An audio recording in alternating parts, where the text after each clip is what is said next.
जैसे कि आज आपको टॉपिक से समझ आ रहा होगा कि आज हम पढ़ेंगे नंबर सिस्टम के बारे में कि संख्याएं कौन कौन सी होती है और कितने प्रकार की होती है। ठीक है, तो पहली संख्या आती है आपकी प्राकृतिक संख्या, जिसे इंग्लिश में बोलते हैं नेचुरल नंबर्स।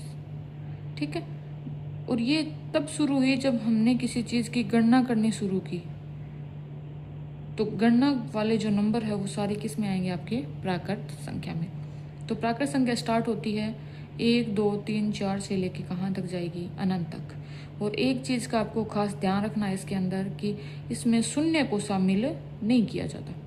कई बार ये प्रश्न पूछ लेते हैं कि प्राकृत संख्या होती है और उसमें शून्य ऑप्शन दे दिया जाता है, तो आपको ध्यान रखना है कि प्राकृत संख्या में कभी भी शून्य शामिल नहीं होता। अब दूसरी संख्या आती है आपकी पूर्ण संख्या यानी वोल नंबर्स। वोल नंबर्स में आपको प्राकृत संख्या के साथ में अगर जीरो को ऐड कर दिया जाए यानी जीरो जोड़ दिया जाए तो आपके पास जो संख्या मिलेगी, जो आपको संख्याएं मिलेगी वो सारी संख्याएं कौन सी? आपकी पूर्ण संख्या। ठीक है, और पूर्ण संख्या में आती है 0 1 2 3 4 से लेके कहाँ तक? अनंत तक। अब तीसरी संख्या आती है आपकी पूर्णांक संख्या। पूर्णांक संख्याओं को इंग्लिश में बोलते हैं इंटीजर नंबर्स, जो धनात्मक, ऋणात्मक और जीरो तीनों टाइप की क्या आई? संख्या। जैसे मैं आपको उदाहरण देके बताती हूँ। जैसे मेरे पास किसी ने -3 अंक लिया है और किसी ने -4 ले लिया, किसी ने 0 ले लिया, किसी ने 1 ले लिया। तो ये जो सारी संख्याएं हैं वो क्या है? आपकी पूर्णांक संख्या। कौन सी है? पूर्णांक संख्या। ऊपर हमने जब बात की प्राकृत और पूर्ण संख्या की, तो उसमें सिर्फ धनात्मक संख्या थी। कौन सी थी? धनात्मक। तो इन सारों को मिक्स कर दिया जाए प्राकृत और पूर्ण को, तो कौन सी बनेगी? धनात्मक और जीरो।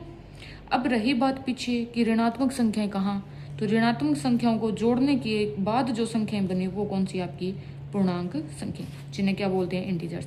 ठीक है, जो मैंने नीचे उदाहरण दिया आपको, माइनस की साइड में -3 -2 -1 0 1 2 3 से लेके अनंत तक। अब आपको कंफ्यूजन हो रहा होगा कि जीरो के इस साइड तो 1 2 3 4 ऐसे स्टार्ट हो रहा है।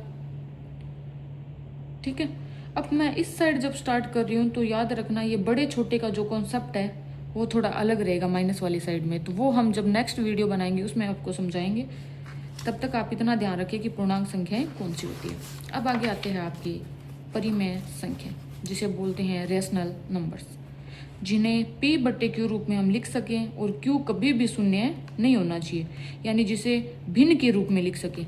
इसका एक रूप ये भी कह सकते हो आपकी परिमेय संख्याएं वो होती है जिन्हें क्या लिख सकें? परिमेय संख्या को किस रूप में लिख सकें? हमें भिन्न, यानी अंश बटे हर रूप में लिख सके। वो कौन सी है? सारी आपकी परिमेय संख्या। ठीक है, जैसे कि मैंने उदाहरण दिए आपको 1/2 -3/5 5 से लेके अनंत तक। इसके अंदर वो सारी संख्या आ जाती है जो ऊपर आप पढ़ के आए हो, जैसे पूर्ण हो गया, प्राकृत हो गई, पूर्णांक हो गई, वो सारी संख्या इसमें आएगी। क्यों आएगी? देखो इधर मैं एग्जांपल देती हूँ आपको। जैसे मैंने लिया है -1 लिया है और क्या लिया है? 0। अब आपको दिख रहा होगा इसमें कि आप बोलोगे कि मैडम इसके नीचे तो p/q रूप बन ही नहीं रहा, बट्टे में कुछ है ही नहीं। तो याद रखना बच्चों आज से कि जिसके बट्टे में कुछ नहीं होता, आपको कुछ नजर नहीं आ रहा, बट्टे में भाग में कुछ नजर नहीं आ रहा, हर में कुछ नजर नहीं आ रहा, तो वहां पर हमेशा याद रखोगे क्या होता है? 1। क्या होता है? 1। तो यहाँ कुछ नजर नहीं आ रहा, इसका मतलब ये संख्या ऐसी है -1/1। यहाँ कुछ नजर नहीं आ रहा, इसका मतलब ये संख्या 1/1। तो इसको क्या लिख सकते हो? 0 को 0/1।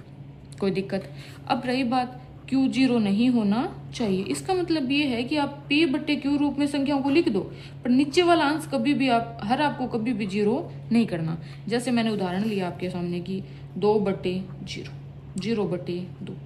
यहाँ देखो 2/0 हर क्या आ गया? 0। तो ये कभी भी परिमेय संख्या में नहीं आएगा। और 0/2 हर में 0 नहीं है, अंश में 0 हो सकता है, यानी ऊपर वाले पार्ट में 0 हो सकता है, लेकिन हर के अंदर कभी भी 0 नहीं होना चाहिए। तो वो परिमेय संख्याएं आपकी हो सकती है। ठीक है, अब अगली आती है आपकी अपरिमेय संख्या, जिसे बोलते हैं इरेशनल नंबर्स।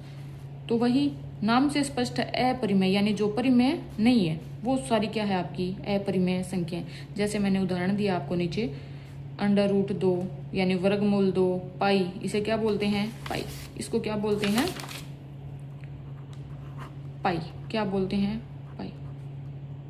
ठीक है, ये क्या है आपकी अपरिमेय संख्या, अपरिमेय संख्या। ठीक है, √5 इस टाइप के जो क्वेश्चन, ये इस टाइप की जो संख्या होगी वो सारी कौन सी होगी, अपरिमेय संख्या। और अगर आप बात करें कि यहाँ परिमेय संख्या में एक संख्या और आती है 22/7, 22/7 वो क्या है आपकी परिमेय संख्या। इसकी हम आगे बात करेंगे कि पाई का मान 22/7 होता है, जबकि पाई तो अपरिमेय संख्या और 22/7 क्या है आपकी परिमेय संख्या। अभी आप याद रखो इतना कि ये कौन सी संख्या है, पाई अपरिमेय संख्या। अब अगली आती है आपके पास वास्तविक संख्या, रियल नंबर, रियल नंबर्स। ठीक है, जिसमें आपके पास परिमेय संख्या और अपरिमेय संख्या दोनों आती है। यानी ऊपर जितने भी आप संख्याएं पढ़ के आए हो, प्राकृत हो गई, पूर्ण हो गई, ये पूर्णांक होगी, परिमेय होगी, अपरिमेय होगी, इन सब को अगर आप मिक्स कर दो तो आपको जो संख्याएं प्राप्त होगी वो सारी कौन सी होगी, वास्तविक संख्याएं। उदाहरण के लिए जैसे 1/2, 1, 0, -5, √2 पाई, ये सारी संख्याएं कौन सी है, वास्तविक संख्याएं। तो इस प्रकार आज हमने बात की कि कितने प्रकार के नंबर्स होते हैं। अगले जब वीडियो में हम बात करेंगे उसमें ये करेंगे कि बड़ी छोटी कौन सी होती है, और एक डायग्राम के थ्रू मैं आपको समझाऊंगी कि कैसी संख्याएं किस प्रकार से आपको लिखनी होती है। तो आज के लिए इतना ही।